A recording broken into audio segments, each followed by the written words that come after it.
भारतीय राष्ट्रीय कांग्रेस में वामपंथी विचारधारा का प्रभाव और परिणाम स्वरूप स्वतंत्रता संग्राम पर 1920 के दशक के उत्तरार्ध में महत्वपूर्ण रूप से महसूस किया गया। अक्टूबर 1920 में सोवियत संघ में शामिल उज्बेकिस्तान के ताशकंद में एमएन रॉय, अबानी मुखर्जी, एमपीटी आचार्य, मोहम्मद अली और मोहम्मद शफीक द्वारा भारतीय कम्युनिस्ट पार्टी सीपीआई का गठन किया गया था। उस समय ब्रिटिश भारत में विभिन्न क्रांतिकारी समूह काम कर रहे थे जो समाजवादी विचारों को अपना रहे थे, लेकिन वे कम्युनिस्ट पार्टियां नहीं थी। अगले खंड में दो क्रांतिकारियों पर ध्यान केंद्रित किया जाएगा, हिंदुस्तान रिवॉल्यूशनरी सोशलिस्ट एसोसिएशन के भगत सिंह और इंडियन रिपब्लिक आर्मी की कल्पना दत्त, जिन्होंने बंगाल में चटगांव शस्त्रागार में बार बार छापे मारे। भारतीय कम्युनिस्ट पार्टी का गठन एमएन रॉय द्वारा किया गया था। कानपुर षड्यंत्र मामले में मुजफ्फर अहमद, शौकत उस्मानी, नलिनी गुप्ता और एस.ए. डांगे को 4 साल के कठोर कारावास की सजा सुनाई गई। कानपुर मामले में मूल रूप से 13 व्यक्ति आरोपी थे: M N Roy, Muzaffar Ahmad, Shaukat Usmani, Ghulam Hussain, S A. Dange, M Singaravelu, R L. Sharma, Nalini Gupta, Samuddin Hasan, M R S. Velayudhan, doctor Manilal, Sampurnanand, Satya Bhakt. 8 लोगों के खिलाफ आरोप पत्र दायर किया गया। एम.एन. रॉय, मुजफ्फर अहमद, एस.ए. डांगे, नलिनी गुप्ता, गुलाम हुसैन, सिंगारवेलु, शौकत उस्मानी और आर.एल. शर्मा। गुलाम हुसैन सरकारी गवाह बन गया। एम.एन. रॉय और आर.एल. शर्मा पर उनकी अनुपस्थिति में आरोप लगाए गए क्योंकि वे क्रमशः जर्मनी और पांडिचेरी में थे। सिंगारवेलु को उनके खराब स्वास्थ्य के कारण जमानत पर रिहा कर दिया गया, अंततः सूची घटकर 4 रह गई। ट्रेड यूनियनवाद कई शहरी केंद्रों तक फैल गया और मजदूर हड़तालों का आयोजन किया। इस अवधि के दौरान कम्युनिस्टों ने मजदूर वर्ग को संगठित करने में प्रमुख भूमिका निभाई।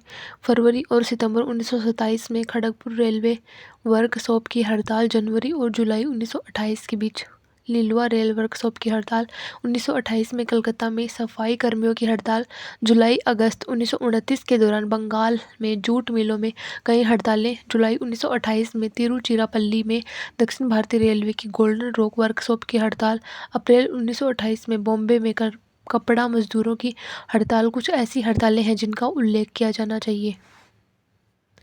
हड़तालों की लहर और साम्यवादी गतिविधियों के प्रसार से चिंतित होकर ब्रिटिश सरकार ने 2 कठोर अधिनियम, व्यापार विवाद अधिनियम 1928 और सार्वजनिक सुरक्षा विधेयक 1928 पारित किए।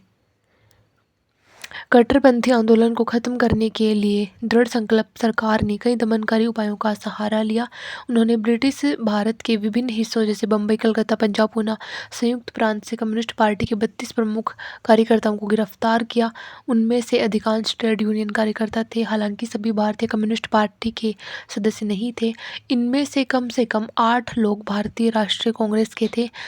गिरफ्तार किए गए लोगों में 3 ब्रिटिश कम्युनिस्ट भी शामिल थे: फिलिप स्प्रैट, ब्रेन ब्रैडली और लेस्टर हचिसन, जिन्हें ग्रेट ब्रिटेन की कम्युनिस्ट पार्टी ने भारत में पार्टी बनाने में मदद करने के लिए भेजा था। निम्नलिखित में से किसने मैं नास्तिक हूँ लिखा है? ये लिखा है भगत सिंह ने। मैंने अध्ययन करना शुरू किया, मेरे पिछले विश्वास और मान्यताओं में उल्लेखनीय परिवर्तन हुआ। हिंसक तरीकों का रोमांस जो हमारे पूर्ववर्तियों के बीच इतना प्रमुख था, उसकी जगह गंभीर विचारों ने ले ली। अब कोई रहस्यवाद नहीं रहा, कोई अंधविश्वास नहीं रहा, यथार्थवाद हमारा पंथ बन गया। बल का प्रयोग तब उचित है जब इसका सहारा बहुत जरूरी हो। अहिंसा सभी जन आंदोलनों के लिए अपरिहार्य नीति है। तरीकों के बारे में इतना कुछ। सबसे महत्वपूर्ण बात यह थी कि जिस आदर्श के लिए हमें लड़ना था उसकी स्पष्ट अवधारणा थी। भगत सिंह की मैं नास्तिक क्यों हूँ से उन्होंने मानव विज्ञान के एक अंतर्राष्ट्रीय सम्मेलन में भाग लिया था और भारत में जातियों पर एक शोध पत्र प्रस्तुत किया था जो बाद में भारतीय पुरातनपंथी में प्रकाशित हुआ था। वर्णन करता है। अंबेडकर की प्रतिभा ने कई लोगों का ध्यान आकर्षित किया। 1916 में उन्होंने मानव विज्ञान के एक अंतर्राष्ट्रीय सम्मेलन में भाग लिया था और भारत में जातियाँ पर एक शोध पत्र प्रस्तुत किया था, जिसे बाद में भारतीय पुरातत्व में प्रकाशित किया गया था। ब्रिटिश सरकार, जो भारत के दलितों में प्रतिभाओं की खोज कर रही थी, ने उन्हें साउथ बोरोया फ्रेंचाइज कमेटी के साथ बातचीत करने के लिए आमंत्रित किया, जो भारतीय मतदाताओं के लिए निर्धारित की जाने वाली मात्रा और योग्यता पर साक्ष्य एकत्र कर रही थी। मूक नायक पत्रिका निम्नलिखित में से किसके द्वारा प्रकाशित की गई थी?